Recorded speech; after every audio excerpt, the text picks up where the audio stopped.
ਸਤਿ ਸ਼੍ਰੀ ਅਕਾਲ ਜੀ। ਪੰਜਾਬੀ ਰੇਡੀਓ ਤੇ ਪੰਜਾਬੀ ਟੀਵੀ USA ਵੇਖਣਾ ਤੇ ਸੁਣਨਾ ਤੁਸੀਂ ਸਾਰੇ ਸ਼ੁਰੂ ਕਰ ਚੁੱਕੇ ਹੋ। ਪ੍ਰੋਗਰਾਮ ਲੈ ਕੇ ਹਾਜ਼ਰ ਹਾਂ beyond the headlines with Mandeep Punia. ਇਸ ਵਿਸ਼ੇਸ਼ ਪ੍ਰੋਗਰਾਮ ਦੇ ਵਿੱਚ ਸੀਨੀਅਰ ਪੱਤਰਕਾਰ ਮਨਦੀਪ ਪੁਨੀਆ ਜੀ ਦਾ ਸਾਥ ਹੁੰਦਾ ਹੈ ਤੇ ਦੇਸ਼ ਭਰ ਨਾਲ ਜੁੜੀਆਂ ਬਹੁਤ ਸਾਰੀਆਂ ਵੱਖ-ਵੱਖ ਖਬਰਾਂ ਹੁੰਦੀਆਂ ਨੇ।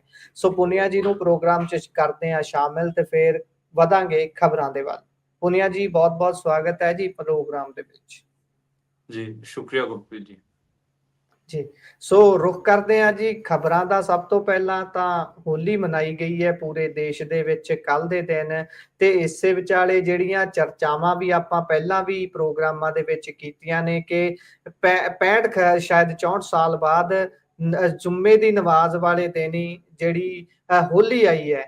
ਤੇ ਇਸ ਨੂੰ ਲੈ ਕੇ ਬਹੁਤ ਸਾਰੀਆਂ ਚਰਚਾਵਾਂ ਵੀ ਚੱਲ ਰਹੀਆਂ ਸੀ ਕਿ ਕਿਵੇਂ ਦਾ ਇਹ ਦਿਨ ਰਹੇਗਾ, ਕਿਵੇਂ ਦੀ ਸਾਰੀ ਕਾਬੂ ਤੇ ਰਹੇਗਾ ਸਥਿਤੀ ਤੇ, ਜਾਂ ਫਿਰ ਕੋਈ ਝੜਪ ਦੀ ਖਬਰ ਤਾਂ ਨਹੀਂ ਆਊਗੀ। ਸੋ ਕਿਵੇਂ ਦਾ ਰਿਹਾ ਜੀ ਸਾਰਾ ਮਾਹੌਲ, ਖਾਸ ਤੌਰ ਤੇ ਹੋਲੀ ਦੀ ਜੇਕਰ ਗੱਲ ਕਰੀਏ ਤੇ ਨਾਲ ਰਮਜ਼ਾਨ ਦੀ ਜਿਹੜੀ ਨਮਾਜ਼ ਪੜ੍ਹਨੀ ਹੁੰਦੀ ਹੈ ਮੁਸਲਿਮ ਵੀਰਾਂ ਨੇ, ਤਾਂ ਉਹ ਕੋਈ ਝੜਪ ਦੀ ਖਬਰ ਤਾਂ ਨਹੀਂ ਆਈ ਜੀ?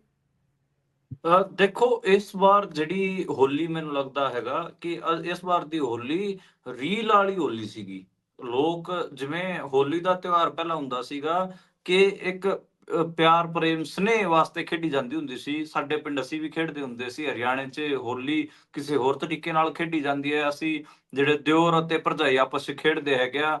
ਜਿਹੜੇ ਭਰਜਾਈ ਹੈਗੀ ਆ ਉਹ ਕੋਰਡੇ ਨਾਲ ਕੁੱਟਦੀ ਹੈਗੀ ਆ ਸਾਨੂੰ, ਡੰਡੇ ਨਾਲ ਤੁਸੀਂ ਕਹਿ ਸਕਦੇ ਹੋ, ਤੇ ਜਿਹੜੇ ਦਿਓਰ ਹੁੰਦੇ ਉਹ ਪਾਣੀ ਨਾਲ ਉਹਨਾਂ ਨੂੰ ਇੱਕ ਹਿਸਾਬ ਨਾਲ ਪਾਣੀ ਉਹਨਾਂ ਤੇ ਸੁੱਟਦੇ ਹੈਗੇ ਆ। ਇਹ ਇਸ ਕਿਸਮ ਨਾਲ ਹੋਲੀ ਖੇਡੀ ਜਾਂਦੀ ਸੀਗੀ ਤੇ ਅਸੀਂ ਪਿੰਡ ਦੇ ਦਿਨ ਯਾਦ ਕਰਦੇ ਹਾਂ ਤੇ ਉਹ ਮੈਨੂੰ ਯਾਦ ਆਉਂਦਾ ਕਿ ਬਹੁਤ ਪਿਆਰ ਪ੍ਰੇਮ ਵਾਲਾ ਹੁੰਦਾ ਸੀਗਾ। ਪਰ ਇਸ ਵਾਰ ਮੈਂ ਚੰਡੀਗੜ੍ਹ ਸੀਗਾ ਜੀ, ਤੇ ਚੰਡੀਗੜ੍ਹ ਤੋਂ ਮੈਂ ਪੰਚਕੂਲਾ ਵੀ ਗਿਆ, ਮੋਹਾਲੀ ਵੀ ਗਿਆ, ਚੰਡੀਗੜ੍ਹ ਵੀ ਮੈਂ ਵੇਖਿਆ ਕਿ ਇਸ ਵਾਰ ਲੋਕਾਂ 'ਚ ਨਾ ਹੋਲੀ ਖੇਡਦਿਆਂ ਹੋਇਆ ਰੀਲ ਬਣਾਉਣ ਦੀ ਹੋੜ ਲੱਗੀ ਹੋਈ ਸੀ। ਪਹਿਲਾਂ ਮੈਂ ਪੰਜਾਬ ਯੂਨੀਵਰਸਿਟੀ ਗਿਆ, ਪੰਜਾਬ ਯੂਨੀਵਰਸਿਟੀ ਦਾ ਸਾਰਾ ਕੈਂਪਸ ਭਰਿਆ ਹੋਇਆ ਸੀ ਤੇ ਉਹਦੇ ਸਾਰੇ ਗੇਟ ਬੰਦ ਸੀਗੇ। ਪੁਲਿਸ ਵਾਲਿਆਂ ਨਾਲ ਜਿਹੜੀ ਪੂਰੀ ਬਹਿਸ ਚੱਲ ਰਹੀ ਸੀ ਨੌਜਵਾਨਾਂ ਦੀ ਕਿ ਅਸੀਂ ਅੰਦਰ ਵੜਨਾ, ਬਾਹਰ ਜਾਣਾਗਾ। ਤੇ ਉਹ ਮੈਂ ਪੂਰਾ ਰੌਲਾ ਪਾਉਂਦੇ ਉਹ ਜਿਹੜੇ ਹੂਟਰ ਵਗੈਰਾ ਜਿਹੜਾ ਸਾਰਾ ਸਿਸਟਮ ਹੁੰਦਾ ਉਹ ਵੀ ਵੇਖਿਆ। ਫਿਰ ਮੈਂ ਸੈਕਟਰ 17 ਹੁੰਦੇ ਹੋਏ ਪੰਚਕੂਲਾ ਗਿਆ, ਪੰਚਕੂਲਾ 'ਚ ਵੀ ਇਹੀ ਸਾਰਾ ਕੁਝ ਸੀ, ਮੁਹਾਲੀ 'ਚ ਵੀ ਇਹੀ ਸਾਰਾ ਕੁਝ ਸੀਗਾ।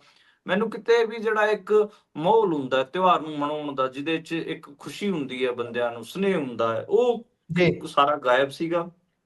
ਸਾਰਿਆਂ ਦੇ ਹੱਥਾਂ 'ਚ ਫੋਨ ਸੀਗੇ, ਸਾਰੇ ਰੀਲਾਂ ਬਣਾ ਰਹੇ ਸੀਗੇ। ਮੈਂ ਤਾਂ ਆਪਣਾ ਜਦੋਂ ਇੰਸਟਾਗ੍ਰਾਮ, ਟਵਿੱਟਰ ਅਤੇ ਫੇਸਬੁੱਕ ਕੱਲ ਚਲਾਇਆ ਮੈਂ ਸ਼ਾਮ ਨੂੰ, ਤੇ ਸਾਰੇ ਦੇ ਸਾਰੇ ਬੰਦਿਆਂ ਦੀ ਇਸੇ ਕਿਸਮ ਦੀਆਂ ਰੀਲਾਂ ਹੀ ਆ ਰਹੀਆਂ ਸੀਗੀਆਂ ਜਿਹਦੇ 'ਚ ਡੀਜਿਆਂ ਤੇ ਬੰਦੇ ਨੱਚ ਰਹੇ ਸੀਗੇ ਪਾਗਲ ਹੋ ਕੇ। ਮੈਨੂੰ ਇੱਕ ਤਾਂ ਇਹ ਸਮਝ ਨਹੀਂ ਆਇਆ ਕਿ ਜਿਹੜਾ ਇੰਡੀਅਨ ਫੈਸਟੀਵਲਸ ਨੇ ਉਹਨਾਂ 'ਚ ਡੀਜੇ ਕਦੋਂ ਇੰਟਰੋਡਿਊਸ ਹੋ ਗਏ। ਡੀਜੇ ਹੀ ਅੱਜ ਕੱਲ ਫੈਸਟੀਵਲ ਦਾ ਸਿੰਬਲ ਬਣ ਗਏ। ਤੁਸੀਂ ਹੋਲੀ ਪਹਿਲਾਂ ਬੰਦਿਆਂ ਨਾਲ ਖੇਡੀ ਜਾਂਦੀ ਸੀ, ਅੱਜ ਕੱਲ ਹੋਲੀ ਖੇਡੀ ਜਾ ਰਹੀ ਹੈ ਫੋਨ ਨਾਲ, ਡੀਜੇ ਨਾਲ, ਤੇ ਹੋਰ ਮਤਲਬ ਫੈਂਸੀ ਜਿਹੇ ਤਰੀਕੇ ਅਪਣਾ ਲਏ ਗਏ ਲੋਕਾਂ ਨੇ, ਤੇ ਉਹ ਜਿਹੜਾ ਟ੍ਰੈਡੀਸ਼ਨਲ ਤਰੀਕਾ ਸੀ ਉਹ ਤੋਂ ਕਿਤੇ ਨਾ ਕਿਤੇ ਪਾਸੇ ਹੋ ਗਏ। ਹੁਣ ਗੱਲ ਕਰ ਲੈਂਦੇ ਹਾਂ ਮੁਲਕ ਭਰ ਤੋਂ ਜਿਹੜੀਆਂ ਤਸਵੀਰਾਂ ਆਈਆਂ ਉਹਨਾਂ ਬਾਰੇ। ਦੇਖੋ, ਕੱਲ ਇੱਕ ਤਾਂ ਇਹ ਸੀਗਾ ਕਿ ਕੱਲ ਇੱਕ ਹਿਸਾਬ ਨਾਲ ਬਹੁਤ ਅੱਡ ਥਾਵਾਂ ਤੇ ਅੱਡ ਕਿਸਮ ਨਾਲ ਹੋਲੀ ਖੇਡੀ ਗਈ, ਅੱਡ ਕਿਸਮ ਦੇ ਵਿਜ਼ੂਅਲਸ ਵੀ ਆਏ। ਇੱਕ ਵਾਰ ਤਾਂ ਇਹ ਲੱਗ ਰਿਹਾ ਸੀਗਾ ਕਿ ਸ਼ਾਂਤੀ ਨਾਲ ਸਾਰਾ ਕੁਝ ਸੰਪੰਨ ਹੋ ਗਿਆ ਹੈਗਾ। ਉਦਾਂ ਲੋਕਾਂ ਨੇ ਜਿਹੜਾ ਇੱਕ ਹੇਟ ਵਾਲਾ ਐਂਗਲ ਸੀਗਾ, ਜਿਹੜਾ ਮੁਸਲਮਾਨ ਵਰਸਸ ਹਿੰਦੂ ਬਣਾਉਣ ਦੀ ਪੂਰੀ ਗੱਲ ਚੱਲ ਰਹੀ ਸੀ, ਮੋਟਾ ਮੋਟੀ ਉਹਨੂੰ ਲੋਕਾਂ ਨੇ ਡਿਫੀਟ ਕੀਤਾ। ਪਰ ਕਿਤੇ ਕਿਤੇ ਜਿੱਥੇ ਹਿੰਦੂਤਵਾ ਆਰਗੇਨਾਈਜੇਸ਼ਨਸ ਦਾ ਕੰਮ ਸਟਰੋਂਗ ਹੈਗਾ, ਉੱਥੇ ਉਹਨਾਂ ਨੇ ਪਵਾੜੇ ਕਰਨ ਦੀ ਕੋਸ਼ਿਸ਼ ਕੀਤੀ ਹੈ। ਮੈਂ ਕੁਝ ਥਾਵਾਂ ਦੱਸ ਦਿੰਦਾ ਜਿੱਥੇ ਥੋੜੇ ਬਹੁਤ ਵਿਵਾਦ ਹੋਏ ਨੇ। ਜੇ ਆਪਾਂ ਸ਼ੁਰੂਆਤ ਕਰੀਏ ਬਿਹਾਰ ਤੋਂ, ਬਿਹਾਰ ਦੇ ਵਿੱਚ ਪਟਨਾ ਦੇ ਲਾਗੇ ਇੱਕ ਥਾਂ ਪੈਂਦੀ ਹੈ, ਉੱਥੇ ਇੱਕ ਰੋਲਾ ਹੋਇਆ। ਉੱਥੇ ਦੋ ਗੁੱਟਾਂ 'ਚ ਵਿਵਾਦ ਹੋ ਗਿਆ ਸੀਗਾ, ਪਰ ਉਹ ਦੋਵੇਂ ਹਿੰਦੂ ਹੀ ਗੁੱਟ ਸੀਗੇ। ਉੱਥੇ ਫਾਇਰਿੰਗ ਵਗੈਰਾ ਵੀ ਹੋਈ, ਗੱਡੀਆਂ ਦੇ ਸ਼ੀਸ਼ੇ ਵੀ ਤੋੜੇ ਗਏ, ਇਹ ਸਾਰਾ ਕੁਝ ਹੋਇਆ। ਝਾਰਖੰਡ 'ਚ ਵੀ ਦੇਖਣ ਨੂੰ ਮਿਲਿਆ, ਦੋ ਗੁੱਟਾਂ 'ਚ ਆਪਸ 'ਚ ਪਥਰਾਅ ਹੋਏ ਤੇ ਹਿੰਦੂ ਮੁਸਲਮਾਨ ਦਾ ਰੰਗਤ ਦੇਣ ਦੀ ਕੋਸ਼ਿਸ਼ ਹੋਈ, ਪਰ ਉਹ ਸਫਲ ਨਹੀਂ ਹੋ ਪਾਏ। ਤੇ ਜੇ ਆਪਾਂ ਗੱਲ ਕਰ ਲਈਏ ਪੱਛਮੀ ਬੰਗਾਲ 'ਚ ਵੀ ਇਹ ਸਾਰਾ ਕੁਝ ਹੋਇਆ। ਨੰਦੀਗ੍ਰਾਮ 'ਚ ਵੀ ਜਿਹੜੇ ਉੱਥੇ ਕਿਤੇ ਨਾ ਕਿਤੇ ਨੰਦੀਗ੍ਰਾਮ ਅਤੇ ਵੀਰਭੂਮ ਦੋ ਥਾਵਾਂ ਤੇ ਕਿਤੇ ਨਾ ਕਿਤੇ ਇਸ ਕਿਸਮ ਦੇ ਆਰੋਪ ਲੱਗੇ ਕਿ ਉੱਥੇ ਕਮਿਊਨਲ ਟੈਂਸ਼ਨ ਵਧੀ ਹੈਗੀ ਆ, ਉੱਥੇ ਹਿੰਦੂਤਵਾ ਗਰੁੱਪਸ ਨੇ ਮਾਹੌਲ ਨੂੰ ਕੰਪਲਾਈਜ਼ ਕਰਨ ਦੀ ਕੋਸ਼ਿਸ਼ ਕੀਤੀ। ਤੁਸੀਂ ਇੱਕ ਚੀਜ਼ ਟਰੈਕ ਕਰੋ, ਜਿਵੇਂ ਬਿਹਾਰ ਦੇ ਵਿੱਚ ਘਟਨਾਵਾਂ ਵਾਪਰੀਆਂ ਜਾਂ ਫਿਰ ਪੱਛਮੀ ਬੰਗਾਲ 'ਚ, ਇਹ ਦੋਵੇਂ ਸੂਬਿਆਂ 'ਚ ਅੱਗੇ ਆਪਾਂ ਨੂੰ ਪਤਾ ਹੈ ਕਿ ਇਲੈਕਸ਼ਨ ਹੋਣ ਜਾ ਰਹੇ ਨੇ, ਦੋਵੇਂ ਇਲੈਕਸ਼ਨ ਵਾਲੇ ਸੂਬੇ ਨੇ। ਤੇ ਬਾਕੀ ਉੱਤਰ ਪ੍ਰਦੇਸ਼ 'ਚ ਵੀ ਇਲੈਕਸ਼ਨ ਹੋਣੇ ਤੇ ਉੱਤਰ ਪ੍ਰਦੇਸ਼ ਤੋਂ ਵੀ ਘਟਨਾਵਾਂ ਸਾਹਮਣੇ ਆਈਆਂ। ਜੇ ਮੈਂ ਉੱਤਰ ਪ੍ਰਦੇਸ਼ ਦੀ ਗੱਲ ਕਰਾਂ ਤਾਂ ਸ਼ਾਹਜਹਾਂਪੁਰ 'ਚ ਵਿਵਾਦ ਹੋਇਆ। ਸ਼ਾਹਜਹਾਂਪੁਰ 'ਚ ਆਪਾਂ ਨੂੰ ਦੇਖਣ ਨੂੰ ਮਿਲਿਆ ਕਿ ਉੱਥੇ ਜਿਹੜੇ ਇੱਕ ਹਿਸਾਬ ਨਾਲ ਉਹ ਜਲੂਸ ਕੱਢਣ ਵਾਲੇ ਸੀਗੇ, ਹੋਲੀ ਦਾ ਜਲੂਸ ਕੱਢ ਰਹੇ ਸੀ, ਉਹਨਾਂ ਨੇ ਜੀ ਮਸਜਿਦਾਂ ਕੋਲ ਜਾ ਕੇ ਪਥਰਾਵ ਵਗੈਰਾ ਕੀਤੇ, ਹੁੜਦੰਗ ਵਗੈਰਾ ਕਰਨ ਦੀ ਕੋਸ਼ਿਸ਼ ਕੀਤੀ। ਉੱਥੇ ਮਸਜਿਦਾਂ ਦੇ ਬਾਹਰ ਫੋਰਸ ਤੈਨਾਤ ਸੀ ਤੇ ਡਰੋਨ ਵੀ ਉੱਡ ਰਹੇ ਸੀ। ਉਸ ਤੋਂ ਬਾਵਜੂਦ ਵੀ ਉੱਥੇ ਜਿਹੜੀ ਹੁੜਦੰਗੀ ਕੀਤੀ ਗਈ ਹੈਗੀ ਆ। ਪੁਲਿਸ ਤੋਂ ਵੀ ਜੀ ਜਦੋਂ ਕੰਟਰੋਲ ਲਈ, ਉਦੋਂ ਪੁਲਿਸ ਵਾਲਿਆਂ ਨੇ ਉਹਨਾਂ ਨੂੰ ਦੜਾ ਕੇ ਕੁੱਟਿਆਗਾ। ਤੇ ਉਨਾਓ ਦੇ ਵਿੱਚ ਵੀ ਇਸ ਕਿਸਮ ਦਾ ਆਪਾਂ ਨੂੰ ਦੇਖਣ ਨੂੰ ਮਿਲਿਆਗਾ ਕਿ ਉੱਥੇ ਵੀ ਇਸੇ ਕਿਸਮ ਦਾ ਮਾਮਲਾ ਸੀਗਾ। ਇੱਕ ਜੀ ਉੱਤਰ ਪ੍ਰਦੇਸ਼ ਦਾ ਜਿਹੜਾ SI ਹੈ ਉਹ ਘਾਇਲ ਹੋਇਆ ਹੈਗਾ ਇਸ ਸਾਰੇ ਮਾਮਲਿਆਂ ਦੌਰਾਨ, ਤੇ ਕਈ ਸਾਰੇ ਜੀ ਹੋਰ ਪੁਲਿਸ ਵਾਲਿਆਂ ਨੂੰ ਮਾੜੀਆਂ ਮੋਟੀਆਂ ਸੱਟਾਂ ਲੱਗੀਆਂ ਨੇ। ਬਾਕੀ ਉਹਨਾਂ ਉਹ 'ਚ ਖਾਸੇ ਹੁੜਦੰਗੀ ਦੇਖਣ ਨੂੰ ਮਿਲੇ ਜਿਹੜੇ ਕੋਸ਼ਿਸ਼ ਕਰ ਰਹੇ ਸੀ ਕਿ ਉੱਥੇ ਕੀਤੀ ਜਾ ਉੱਥੇ ਮਤਲਬ ਹੋਲੀ ਦੇ ਰੰਗ 'ਚ ਭੰਗ ਡਾਲਿਆ ਜਾਵੇ, ਇਸ ਕਿਸਮ ਦੀ ਕੋਸ਼ਿਸ਼ਾਂ ਵੀ ਹੋਈਆਂ। ਬਾਕੀ ਮੁਸਲਮਾਨਾਂ ਨੂੰ ਟਾਰਗੇਟ ਕਰਨ ਦੀਆਂ ਵੀ ਘਟਨਾਵਾਂ ਕੁਝ ਸੀਗੀਆਂ, ਪਰ ਉਹ ਕਿਤੇ ਨਾ ਕਿਤੇ ਹਿੰਦੂ ਭਾਈਚਾਰੇ ਨੇ ਬਾਅਦ 'ਚ ਉਹਨਾਂ ਨੂੰ ਉਹ ਕਰਨ ਦੀ ਕੋਸ਼ਿਸ਼ ਕੀਤੀ। ਜਿਵੇਂ ਮੱਧ ਪ੍ਰਦੇਸ਼ 'ਚ ਕੀ ਹੋਇਆ ਕਿ ਮੱਧ ਪ੍ਰਦੇਸ਼ ਜਿੱਥੇ ਮਊ 'ਚ ਸਾਰਾ ਦੰਗਾ ਭੜਕਿਆ ਸੀਗਾ, ਉੱਥੇ ਮੁਸਲਮਾਨਾਂ ਨੇ ਆਪਣੀ ਨਮਾਜ਼ ਅਤਾ ਕਰਕੇ ਉਸ ਤੋਂ ਬਾਅਦ ਹੋਲੀ ਖੇਡੀ ਹੈਗੀ ਆ ਕੇ ਹਿੰਦੂਆਂ ਜੀ ਨਾਲ, ਤੇ ਹਿੰਦੂ ਭਾਈਚਾਰੇ ਨੇ ਵੀ ਉਹਨਾਂ ਨੂੰ ਸ਼ਾਂਤੀ ਨਾਲ ਨਮਾਜ਼ ਅਤਾ ਕਰਨ ਦਿੱਤੀ ਹੈਗੀ ਆ, ਤੇ ਉੱਥੇ ਕੋਈ ਕਮਿਊਨਲ ਟੈਨਸ਼ਨ ਨਹੀਂ ਹੋਈ। ਉਹ ਸੋਨੀ ਜੀ ਮਤਲਬ ਏਦਾਂ ਦੇ ਐਗਜ਼ਾਮਪਲ ਵੀ ਆਏ, ਪਰ ਕਈ ਮਤਲਬ ਉੱਤਰ ਪ੍ਰਦੇਸ਼ ਹੋ ਗਿਆ, ਬਿਹਾਰ ਹੋ ਗਿਆ, ਪੱਛਮੀ ਬੰਗਾਲ ਹੋ ਗਿਆ, ਉੱਥੋਂ ਆਪਾਂ ਨੂੰ ਚੀਜ਼ਾਂ ਗੜਬੜ ਦਿਸੀਆਂ, ਕਿਉਂਕਿ ਆਪਾਂ ਨੂੰ ਪਤਾ ਕਿ ਉੱਤਰ ਪ੍ਰਦੇਸ਼ 2027 ਚ ਚੋਣਾਂ ਨੇ, ਤੇ ਅਗਲੇ ਹੀ ਸਾਲ ਬਿਹਾਰ ਚ ਤਾਂ ਇਸੇ ਸਾਲ ਚੋਣ ਨੇ, ਤੇ ਪੱਛਮੀ ਬੰਗਾਲ ਚ ਅਗਲੇ ਸਾਲ ਚੋਣ ਨੇ। ਇਸ ਕਰਕੇ ਜੀ ਉੱਥੇ ਪਹਿਲਾਂ ਹੀ ਹਿੰਦੂਤਵ ਗਰੁੱਪ ਮਾਹੌਲ ਬਣਾ ਰਹੇ ਨੇ। ਜੀ ਜੀ ਸੋ ਇਸੇ ਤਰ੍ਹਾਂ ਪੰਜਾਬ ਦੇ ਵਿੱਚ ਵੀ ਕੋਈ ਘਟਨਾ ਦਰਜ ਹੋਈ ਹੈ ਜਾਂ ਨਹੀਂ ਜੀ? ਨਹੀਂ ਨਹੀਂ, ਪੰਜਾਬ 'ਚ ਵੀ ਹੋਈ ਬਾਈ, ਪੰਜਾਬ 'ਚ ਵੀ ਹੋਈ। ਪੰਜਾਬ 'ਚ ਜੇ ਆਪਾਂ ਗੱਲ ਕਰ ਲਈ ਲੁਧਿਆਣੇ ਦੀ, ਲੁਧਿਆਣੇ 'ਚ ਸਾਰਾ ਕੁਝ ਵਾਪਰਿਆਗਾ। ਲੁਧਿਆਣੇ 'ਚ ਪੂਰੇ 35-36 ਲੋਕ ਘਾਇਲ ਹੋਏ ਨੇ, ਤੇ ਉੱਥੇ ਜਿਹੜਾ 35 ਲੋਕਾਂ ਤੇ FIR ਹੋਈ ਹੈ, ਤੇ ਮਤਲਬ ਘਾਇਲ ਤਾਂ ਖਾਸੇ ਹੋਏ ਨੇ। ਉੱਥੇ ਮੀਆਂ ਮਾਰਕੀਟ ਹੈ ਲੁਧਿਆਣੇ 'ਚ, ਆਪਾਂ ਨੂੰ ਪਤਾ ਖਾਸੀ ਫੇਮਸ ਹੈ। ਜੀ ਉੱਥੇ ਜਦੋਂ ਜੁਮੇ ਦੀ ਨਮਾਜ਼ ਅਦਾ ਕਰਨ ਗਏ, ਉਹ ਉਸ ਟਾਈਮ ਕਿਤੇ ਨਾ ਕਿਤੇ ਈਂਟ ਰੋੜੇ ਪੱਥਰ ਹਿੰਦੂਤਵ ਗਰੁੱਪ ਹੈਗੇ ਆ ਲੁਧਿਆਣੇ ਦੇ, ਉਹਨਾਂ ਨੇ ਬਰਸਾਣੀਆਂ ਸ਼ੁਰੂ ਕਰਤੀਆਂ। ਲੁਧਿਆਣੇ ਦੇ ਵਿੱਚ RSS ਸਭ ਤੋਂ ਜ਼ਿਆਦਾ ਕੰਮ ਕਰ ਰਹੀ ਹੈ। ਮੈਂ ਕਈ ਵਾਰ ਆਪਣੇ ਮੈਂ ਬੁਲੇਟਿਨਾਂ ਜੀ 'ਚ ਵੀ ਦੱਸਦਾ ਰਿਹਾ। ਲੋਕ ਸਭਾ ਪੁਨੀਆ ਜੀ ਦੇ ਚੋਣ ਸੀ। ਮੈਂ ਇੱਥੇ ਮੈਂ ਉਹੀ ਗੱਲ ਤੋਰਨ ਲੱਗਾ ਸੀ ਕਿ ਮੇਰੇ ਲਈ ਵੀ ਸਾਡੇ ਸੁਣ ਰਹੇ ਸਰੋਤਿਆਂ ਲਈ ਵੀ ਇਹ ਹੈਰਾਨੀਜਨਕ ਗੱਲ ਹੈ ਕਿ ਪੰਜਾਬ ਤਾਂ ਇਹੋ ਜਿਹੀਆਂ ਚੀਜ਼ਾਂ ਨੂੰ ਨਕਾਰਦਾ ਰਿਹਾ। ਹਿੰਦੂ ਸਿੱਖ, ਹਿੰਦੂ ਮੁਸਲਿਮ, ਇਹ ਸਾਰੀਆਂ ਚੀਜ਼ਾਂ ਨੂੰ ਨੈਗਲੈਕਟ ਕਰਨ ਵਾਲਾ ਪੰਜਾਬ ਹਮੇਸ਼ਾ ਅੱਗੇ ਰਿਹਾ। ਉਹਨੇ ਇਹੋ ਜਿਹੇ ਕਨਫਲਿਕਟ ਕਦੀ ਸਵੀਕਾਰ ਨਹੀਂ ਕੀਤੇ, ਜਦੋਂ ਵੀ ਆਏ ਨੇ ਤਾਂ ਉਹਨੂੰ ਡਿਫੀਟ ਹੀ ਮਿਲੀ ਹੈ। ਤੇ ਇਹ ਕਿਵੇਂ ਹੋ ਗਿਆ ਜੀ? ਇਹਦਾ ਜਰਾ ਮੁੱਢ ਦੱਸੋ, ਕਿਵੇਂ? ਜਿੱਦਾਂ ਤੁਸੀਂ ਹੁਣ ਜ਼ਿਕਰ ਕਰ ਰਹੇ ਹੋ ਕਿ RSS ਬਹੁਤ ਜ਼ਿਆਦਾ ਜੰਗੀ ਪੱਧਰ ਤੇ ਲੁਧਿਆਣੇ 'ਚ ਕੰਮ ਕਰ ਰਹੀ ਹੈ। ਕੁਝ ਕੁ ਉਦਾਹਰਨਾਂ ਤਾਂ ਮੈਂ ਵੀ ਦੇਖੀਆਂ ਨੇ, ਕੁਝ ਕੁ ਚੀਜ਼ਾਂ ਨਜ਼ਰ ਆਉਂਦੀਆਂ ਨੇ ਸਾਹਮਣੇ। ਉਹ ਅੱਖਾਂ ਖੋਲ ਕੇ ਜੇਕਰ ਬੰਦਾ ਧਿਆਨ ਨਾਲ ਦੇਖੇ ਤਾਂ ਪਤਾ ਲੱਗ ਜਾਂਦਾ। ਤੇ ਬਾਕੀ ਤੁਸੀਂ ਜ਼ਿਕਰ ਕਰਿਓ ਕਿ ਪੰਜਾਬ ਨੂੰ ਤਾਂ ਇਹ ਨਹੀਂ ਮੰਨਿਆ ਜਾਂਦਾ ਸੀ, ਹੁਣ ਇੱਥੇ ਵੀ ਹੋ ਗਈ ਘਟਨਾ। ਹਾਂ ਦੇਖੋ, ਲੁਧਿਆਣੇ ਦੇ ਵਿੱਚ ਜਿਹੜੀ ਬਾਹਰਲੀ ਆਪਾਂ ਕਹੀਏ ਕਿ ਜੋ ਪੂਰਬੀਏ ਨੇ, ਉੱਤਰ ਪ੍ਰਦੇਸ਼ ਬਿਹਾਰ ਤੋਂ ਲੋਕ ਨੇ, ਉਹ ਵੀ ਖਾਸੇ ਨੇ। ਹਿੰਦੂ ਜੋ ਭਾਈਚਾਰਾ ਉਹ ਵੀ ਖਾਸਾ ਹੈਗਾ, ਤੇ ਆਪਾਂ ਨੂੰ ਉਹਦਾ ਜਿਹੜਾ RSS ਦਾ ਕੰਮ ਹੈ ਉਹਦਾ ਪ੍ਰਗਟਾਵਾ ਆਪਾਂ ਨੂੰ ਲੋਕ ਸਭਾ ਚੋਣਾਂ ਵਿੱਚ ਵੀ ਦੇਖਣ ਨੂੰ ਮਿਲਿਆ ਸੀ, ਜਿੱਥੇ ਜਿਹੜਾ ਰਵਨੀਤ ਬਿੱਟੂ BJP ਦਾ ਕੈਂਡੀਡੇਟ ਸੀਗਾ, ਉਹ ਲੁਧਿਆਣੇ ਦੇ ਲਗਭਗ ਸਾਰੀਆਂ ਸ਼ਹਿਰੀਆਂ ਸੀਟਾਂ ਤੇ ਉਹ ਅੱਗੇ ਸੀਗਾ।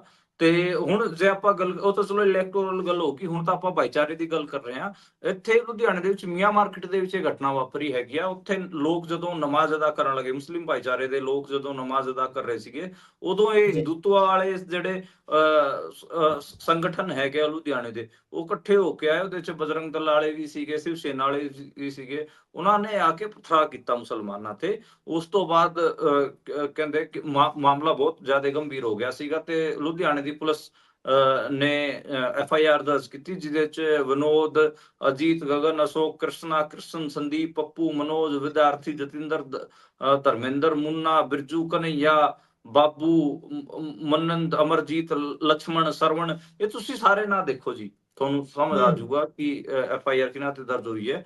ਤੇ ਹਜੇ ਉਹਨਾਂ ਦੀ ਗ੍ਰਿਫਤਾਰੀ ਵਾਸਤੇ ਰੇਡ ਵੀ ਕੀਤੀ ਜਾ ਰਹੀ ਹੈਗੀ। ਉਹਨਾਂ ਨੇ ਮਸਜਿਦ 'ਚ ਵੜ ਕੇ ਵੀ ਕਿਤੇ ਨਾ ਕਿਤੇ ਹੰਗਾਮੇਬਾਜ਼ੀ ਕੀਤੀ ਹੈ।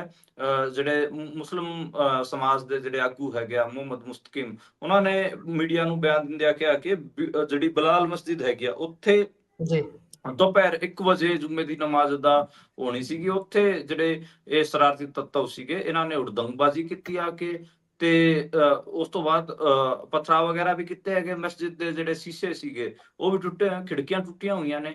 ਤੇ ਤੁਸੀਂ ਲਾਓ ਇਹ ਇਹਨਾਂ ਦੇ ਮਤਲਬ ਇੰਨਾ ਪਵਿੱਤਰ ਸਥਾਨ ਹੁੰਦਾ ਮਸਜਿਦ, ਕਿਸੇ ਦੀ ਮਸੀਤ ਦੇ ਅੰਦਰ ਜਾ ਕੇ ਇਹਨਾਂ ਨੇ ਤੋੜਫੋੜ ਕੀਤੀ ਹੈ। ਇੰਨੇ ਜ਼ਿਆਦੇ ਅੱਗੇ ਗਏ ਨੇ, ਉੱਥੇ ਇਹਨਾਂ ਨੇ ਜੈ ਸ਼੍ਰੀ ਰਾਮ ਦੇ ਨਾਰੇ ਲਾਏ ਤੇ ਮੁਸਲਮਾਨਾਂ ਨੂੰ ਖਾਸਾ ਟਾਰਗੇਟ ਕੀਤਾ ਹੈਗਾ।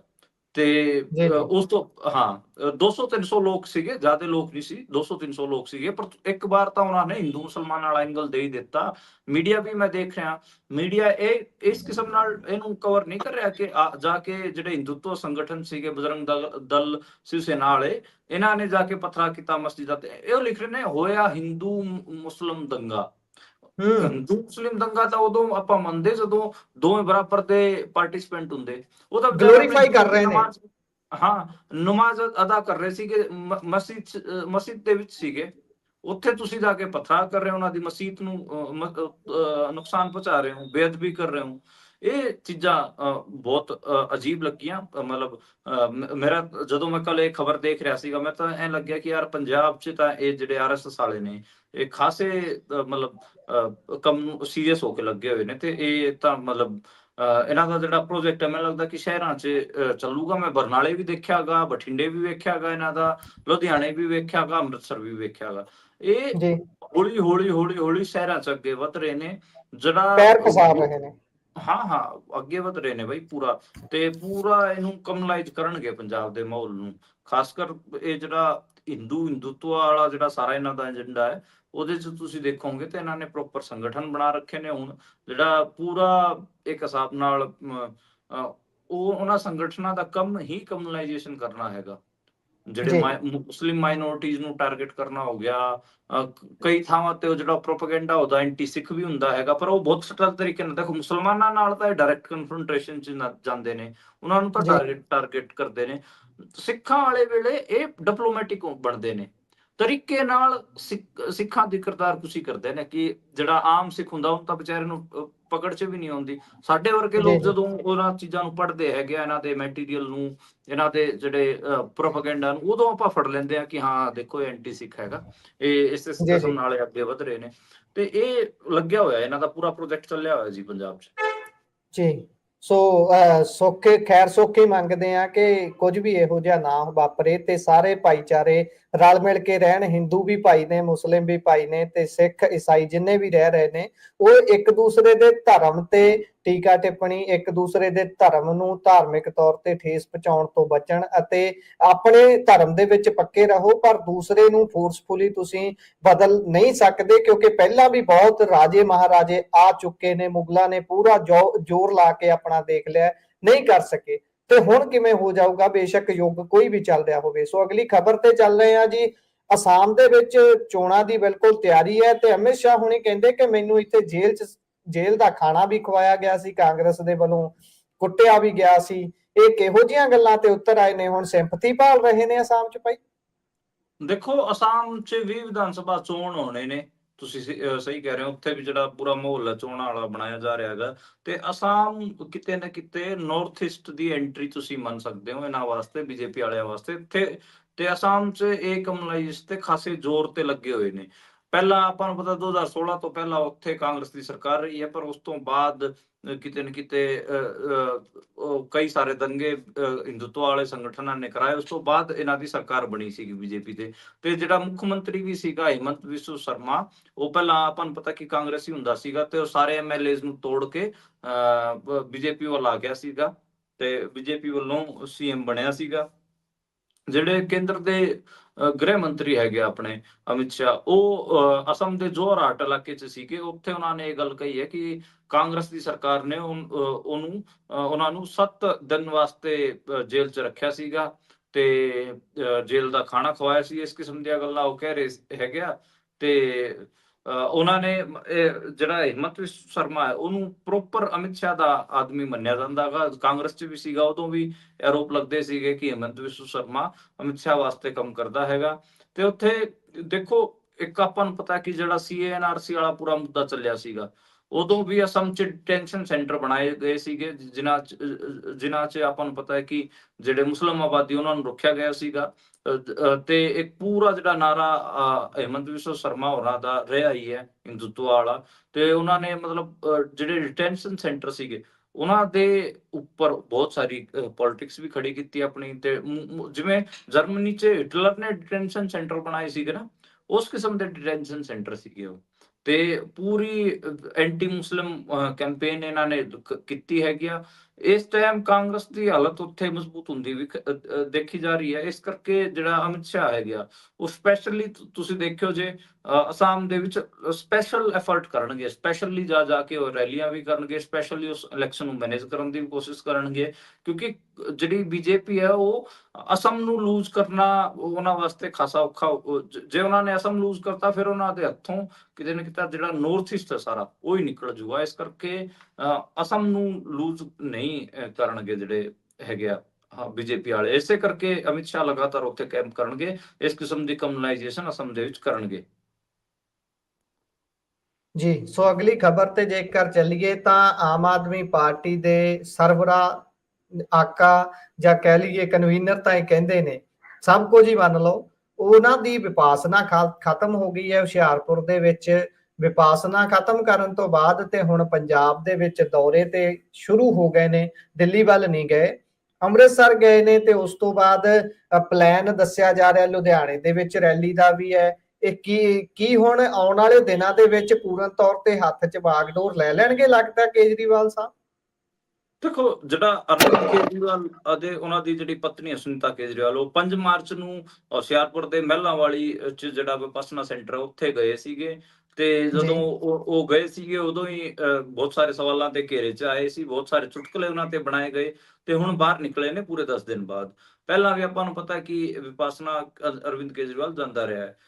ਲੋਕ ਲਗਾਤਾਰ ਇਹ ਕਿਆਸ ਲਗਾ ਰਹੇ ਨੇ ਕਿ ਉਹਨਾਂ ਨੂੰ ਕਿਤੇ ਨਾ ਕਿਤੇ ਜਿਹੜੀ ਰਾਜ ਸਭਾ ਦੀ ਸੀਟ, ਪੰਜਾਬ ਦੀ ਰਾਜ ਸਭਾ ਸੀਟ ਤੋਂ ਰਾਜ ਸਭਾ ਭੇਜਿਆ ਜਾਊਗਾ। ਇਸੇ ਕਰਕੇ ਜਿਹੜੀ ਸੀਟ ਖਾਲੀ ਕੀਤੀ ਹੈ ਤੇ ਖਾਲੀ ਕੀਤੀ ਗਈ ਹੈਗੀ ਆ। ਤਾਂ ਇਹ ਬਹੁਤ ਮਤਲਬ ਕਿਤੇ ਨਾ ਕਿਤੇ ਕਿਆਸ ਬਹੁਤ ਪਹਿਲਾਂ ਤੋਂ ਲੱਗ ਰਿਹਾ ਹੈਗਾ।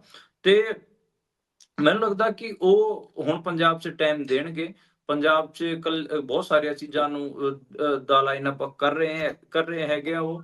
ਮੈਂ ਰੋਪੜ ਗਿਆ ਕੱਲ ਰਾਤ ਨੂੰ, ਡਿਨਰ ਸਾਡਾ ਰੋਪੜ ਸੀਗਾ। ਤੇ ਰੋਪੜ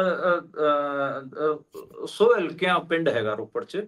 ਸੋਹਲਕਿਆਂ ਪਿੰਡ 'ਚ ਅਸੀਂ ਰੁਕੇ ਹੋਏ ਸੀ। ਸੋਹਲਕਿਆਂ ਪਿੰਡ 'ਚ ਅਸੀਂ ਲੋਕਾਂ ਨਾਲ ਗੱਲਬਾਤ ਕਰ ਰਹੇ ਸੀਗੇ।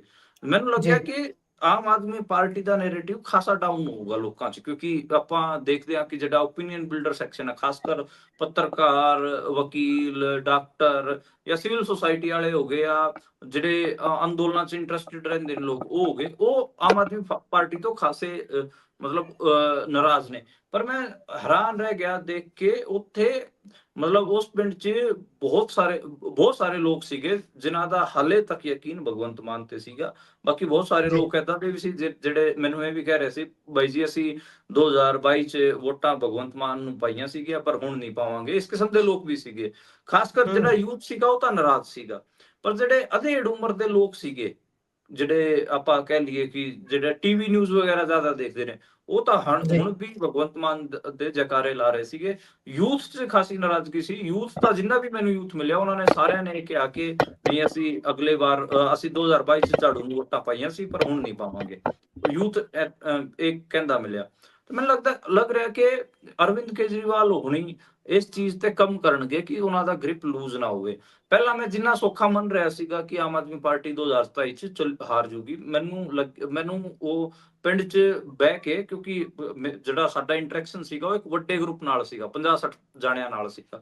ਤੇ 50-60 ਜਾਣਿਆਂ ਨਾਲ ਇੰਟਰੈਕਸ਼ਨ ਕਰਕੇ ਮੈਨੂੰ ਲੱਗਿਆ ਉਹਦੇ 'ਚ ਮਤਲਬ ਸਾਰੇ ਅਧੇੜ ਉਮਰ ਦੇ ਲੋਕ ਆਮ ਆਦਮੀ ਪਾਰਟੀ ਹਜੇ ਵੀ ਕਹਿ ਰਹੇ ਸੀ ਜੀ ਜੀ ਨੌਜਵਾਨਾਂ ਦਾ ਸੈਕਸ਼ਨ ਸੀਗਾ 15-20 ਜਣਿਆਂ ਦਾ, ਜਿਹੜਾ ਲਗਾਤਾਰ ਉਹਨਾਂ ਦੇ ਉਲਟ ਬੋਲ ਰਿਹਾ ਸੀਗਾ। ਉਸ ਕਰਕੇ ਮੈਨੂੰ ਲੱਗਿਆ ਕਿ ਹੱਲੇ ਉਹਨਾਂ ਦੀ ਇੰਨੀ ਗ੍ਰਿਪ ਲੂਜ਼ ਨਹੀਂ ਹੋਈ। ਮੈਂ ਉਹਨਾਂ ਦੇੜਾਂ ਤੋਂ ਪੁੱਛਿਆ ਕਿ ਤੁਹਾਨੂੰ ਕੀ ਪਸੰਦ ਆ ਰਿਹਾ ਆਮ ਆਦਮੀ ਪਾਰਟੀ ਦਾ।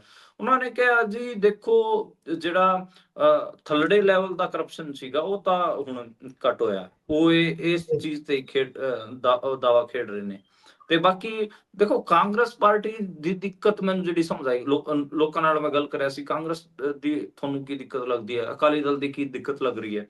ਅਕਾਲੀ ਦਲ ਬਾਰੇ ਤਾਂ ਲੋਕਾਂ ਦਾ ਪਰਸੈਪਸ਼ਨ ਮੈਂ ਦੇਖਿਆ ਕੱਲ, ਉਹ ਕਹਿ ਰਹੇ ਸੀਗੇ ਕਿ ਅਕਾਲੀ ਦਲ ਦੀ ਤਾਂ ਵਾਪਸੀ ਹੋਣੀ ਮੁਸ਼ਕਲ ਹੈ, ਉਹਨਾਂ ਦਾ ਇੱਕਾ ਹੋਣਾ ਵੀ ਮੁਸ਼ਕਲ ਹੈ। ਦੇਖੋ ਜੀ ਜੀ, ਜੀ ਇਹ ਹੁਣ ਜਿਹੜੇ ਸਿੱਖ ਸੰਸਥਾਵਾਂ ਹੈਗੀਆਂ ਉਹਨਾਂ 'ਚ ਕਿਵੇਂ ਦਾ ਵਿਵਹਾਰ ਕਰ ਰਹੇ ਨੇ। ਬਾਦਲ ਪਰਿਵਾਰ ਤਾਂ ਇਹ ਵਿਖਾ ਰਿਹਾ ਕਿ ਸ੍ਰੀ ਅਕਾਲ ਤਖਤ ਸਾਹਿਬ ਅਤੇ ਐਸਜੀਪੀਸੀ ਉਹਨਾਂ ਦੇ ਹੱਥ 'ਚ ਹੈਗੀ ਆ। ਹੂੰ ਇਹ ਆਰੋਪ ਲਾਏ ਉਹਨਾਂ ਨੇ। ਇਸ ਤੋਂ ਇਲਾਵਾ ਕਾਂਗਰਸ ਬਾਰੇ ਉਹ ਕਹਿ ਰਹੇ ਸੀਗੇ ਕਿ ਜਿਹੜੇ ਆਗੂ ਹੈਗੇ ਆ, ਉਹ ਉਹਨਾਂ 'ਚ ਵੀ ਟੁੱਟ ਹੈਗੀ ਆ, ਉਹਨਾਂ 'ਚ ਵੀ ਏਕਾ ਨਹੀਂ ਹੈਗਾ।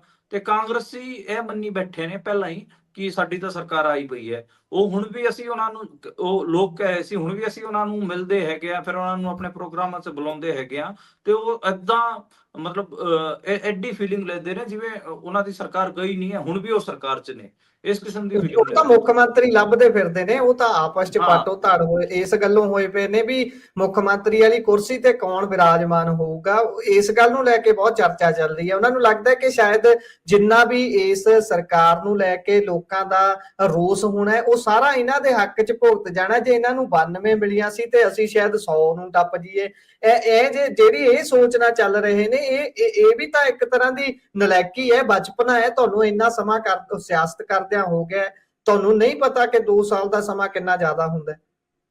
ਬਿਲਕੁਲ। ਮੈਨੂੰ ਵੀ ਇਹੀ ਲੱਗਿਆ ਕਿ ਜਿਹੜੇ ਲੋਕ ਨੇ ਬਹੁਤ ਛੋਟੀਆਂ ਚੀਜ਼ਾਂ ਫੜਦੇ ਨੇ। ਲੋਕਾਂ ਨੂੰ ਆਪਾਂ ਪਿੰਡਾਂ ਵਾਲੇ ਲੋਕਾਂ ਨੂੰ ਐਂ ਕਹਿ ਦਿੰਦੇ ਆ ਕਿ ਨਹੀਂ ਇਹਨਾਂ ਨੂੰ ਕੀ ਪਤਾ ਹੈ, ਤਾਂ ਉਹ ਗੱਲ ਬਿਲਕੁਲ ਗਲਤ ਹੈ। ਉਹ ਜਮਾ ਉਹ ਛੋਟੀ ਸਿੱਧੀ ਤੋਂ ਸਾਦੀ ਛੋਟੀ ਗੱਲ ਗੱਲ। ਚ, ਹਾਂ, ਕਈ ਵਾਰ ਸਿੱਧੀ ਸਾਦੀ ਗੱਲ ਚ ਬਹੁਤ ਟਿਕਾਣੇ ਗੱਲ ਮਾਰ ਦਿੰਦੇ ਨੇ। ਹਾਂ, ਬਹੁਤ ਵਜ਼ਨ ਹੁੰਦਾ ਉਹਨਾਂ ਦੀ ਗੱਲਾਂ 'ਚ। ਕੱਲ ਜੀ ਮੈਂ ਬਹੁਤ ਮਤਲਬ ਤੁਸੀਂ ਲਾਓ, ਜੇ ਮੈਂ 3.5 ਘੰਟੇ ਸ਼ਾਮ ਨੂੰ ਅਸੀਂ ਉੱਥੇ ਰੋਪੜ ਪਹੁੰਚ ਗਏ ਸੀਗੇ। ਪੰਚਕੂਲੇ ਤੋਂ ਅਸੀਂ ਰੋਪੜ ਦਾ ਸਫ਼ਰ ਤੈਅ ਕੀਤਾ, ਬੱਦੀ ਹੁੰਦੀਆਂ ਤੇ ਜੀ ਬੱਦੀ ਸਿਸਵਾਂ ਕਰਾਲੀ, ਫਿਰ ਅਸੀਂ ਉੱਥੇ ਸੋਲਕਿਆਂ ਪਿੰਡ ਪਹੁੰਚੇ ਤੇ ਜੀ 3.5 ਘੰਟੇ ਲਾਏ। 3.5 ਘੰਟਿਆਂ 'ਚ ਸਾਨੂੰ ਬਹੁਤ ਮਤਲਬ ਸਮਝ ਆਇਆ ਕਿ, ਤੇ ਸਾਰੇ ਸਵਾਲ ਅਸੀਂ ਪੋਲਿਟਿਕਸ ਦੇ ਆਲੇ ਦੁਆਲੇ ਰੱਖੇ ਤੇ ਕਿਉਂਕਿ ਜਿਹੜੇ ਮੇਰੇ ਪਤਨੀ ਨੇ ਉਹ ਵੀ ਪੋਲੀਟੀਕਲ ਸਾਇੰਸ ਦੇ ਰਿਸਰਚ ਸਕੋਲਰ ਰਹੇ ਨੇ, ਪੀਐਚਡੀ ਉਹਨਾਂ ਨੇ ਜੀ ਖਤਮ ਕੀਤੀ ਹੈ, ਤੇ ਸਾਡਾ ਦੋਵਾਂ ਦਾ ਇੰਟਰਸਟ ਪੋਲਿਟਿਕਸ 'ਚ ਹੀ ਰਹਿੰਦਾ ਹੈ। ਤੇ ਉਹ ਜੀ ਅਸੀਂ ਜੀ ਲਾਇਆ ਹਿਸਾਬ ਕਿਤਾਬ ਕਿ ਮਤਲਬ ਇਹ ਨਹੀਂ ਕਿ ਬਈ ਬਿਲਕੁਲ ਹੀ ਆਮ ਆਦਮੀ ਪਾਰਟੀ ਦੇ ਪੈਰ ਉਖੜ ਗਏ ਹੈਗੇ ਆ, ਹਜੇ ਲੋਕਾਂ 'ਚ ਮਤਲਬ ਆਸ਼ਾਵਾਨ ਹੈਗੇ ਆ ਲੋਕ। ਇੱਕ ਮੈਨੂੰ ਦੂਜਾ ਚੀਜ਼ ਇਹ ਵੀ ਲੱਗੀ ਕਿ ਜਿਹੜੀ ਟ੍ਰੈਡੀਸ਼ਨਲ ਲੀਡਰਸ਼ਿਪ ਹੈ ਨਾ ਪੰਜਾਬ ਦੀ, ਜਿਹੜੀ ਕਾਂਗਰਸ ਅਤੇ ਅਕਾਲੀ ਦਲ 'ਚ ਫਿਰ ਰਹੀ ਹੈ, ਉਹ ਤਾਂ ਇਕਬਾਲ ਨਹੀਂ ਹੈ ਲੋਕਾਂ 'ਚ। ਉਹਨਾਂ ਦੀ ਕੋਈ ਕ੍ਰੈਡੀਬਿਲਿਟੀ ਨਹੀਂ ਹੈ। ਬਸ ਮੰਨ ਲਓ ਕਿ ਹੂੰ ਆਮ ਆਦਮੀ ਪਾਰਟੀ ਤੋਂ ਪਾਸੇ ਜਾਣਾ ਵੀ ਹੋਵੇ, ਲੋਕਾਂ ਨੂੰ ਕਿੱਧਰ ਜਾਣਗੇ? ਉਹਨਾਂ ਨੂੰ ਜਿਹੜੀ ਟ੍ਰੈਡੀਸ਼ਨਲ ਲੀਡਰਸ਼ਿਪ ਹੈ, ਕਾਂਗਰਸ ਦੀ ਹੋਵੇ ਜਾਂ ਫਿਰ ਅਕਾਲੀ ਦਲ ਦੀ, ਉਹਦੇ ਤੇ ਬਿਲਕੁਲ ਐਤਬਾਰ ਨਹੀਂ, ਜੀ ਜਮਾਂ ਜੀ ਕੋਈ ਐਤਬਾਰ ਨਹੀਂ। ਤੇ ਏਦਾਂ ਹੀ ਜੇ ਆਪਾਂ ਗੱਲ ਕਰੀਏ, ਕੱਲ ਉਹਨਾਂ ਨੇ ਜਿਹੜੀ ਗੱਲ ਕਹੀ, ਉਹ ਅੰਮ੍ਰਿਤਪਾਲ ਸਿੰਘ ਉਹਨਾਂ ਦੀ ਨਵੀਂ ਪਾਰਟੀ ਬਣੀ ਹੈ, ਜਿਹਦੇ 'ਚ ਜਿਹੜੇ ਖਾਲਸਾ ਹੋਣੀ ਵੀ ਫਰੀਦਕੋਟ ਦੇ ਜਿਹੜੇ ਐਮਪੀ ਨੇ, ਉਹਨਾਂ ਦੇ ਜੀ ਜੀ ਪੋਸਟਰ ਉਹ ਵੀ ਦੱਸ ਰਹੇ ਸੀਗੇ ਕਿ ਸਾਡੇ ਇੱਧਰ ਰੋਪੜ 'ਚ ਉਹਨਾਂ ਦੇ ਪੋਸਟਰ ਲੱਗੇ ਹੋਏ ਨੇ, ਪਰ ਸਾਨੂੰ ਇਹ ਨਹੀਂ ਸਮਝ ਆ ਰਿਹਾ ਕਿ ਅਸੀਂ ਕਿ ਉਹ ਕਿਸ ਹਿਸਾਬ ਦੀ ਪੰਥਕ ਪਾਰਟੀ ਬਣਾਉਣਗੇ, ਕੀ ਉਹਨਾਂ ਦਾ ਏਜੰਡਾ ਰਹੂਗਾ, ਕਿਵੇਂ ਅਸੀਂ ਹੂੰ ਉਹਨਾਂ ਨਾਲ ਇੰਟਰੈਕਟ ਕੀ ਕੀ ਉਹ ਹੋਊਗਾ ਜਾਂ ਨਹੀਂ ਹੋਊਗਾ। ਕਈ ਲੋਕ ਏਦਾਂ ਦੇ ਚੀਜ਼ਾਂ ਕਹਿ ਰਹੇ ਸੀਗੇ ਕਿ ਅੰਮ੍ਰਿਤਪਾਲ ਸਿੰਘ ਨੂੰ 2026 ਚ ਬਾਹਰ ਕੱਢਿਆ ਜਾਊਗਾ। ਇਸ ਕਿਸਮ ਦੇ ਵੀ ਲੋਕ ਸੀਗੇ ਜਿਹੜੇ ਹਾਲਾਂਕਿ ਪੰਜਾਬ 'ਚ ਬਹੁਤ ਸਾਰੀਆਂ ਪੋਲੀਟੀਕਲ ਕਨਸਪੀਰੇਸੀ ਥਿਊਰੀਜ਼ ਬਣਾ ਕੇ ਦੇਖੀਆਂ ਜਾਂਦੀਆਂ ਨੇ। ਮੈਂ ਪੰਜਾਬ 'ਚ ਕਿਉਂਕਿ ਵਿਚਰਦਾ ਹੈਗਾ, ਇਸ ਕਰਕੇ ਮੈਨੂੰ ਇਹਨਾਂ ਚੀਜ਼ਾਂ ਦਾ ਸਾਹਮਣਾ ਕਰਨਾ ਪੈਂਦਾ ਹੈ।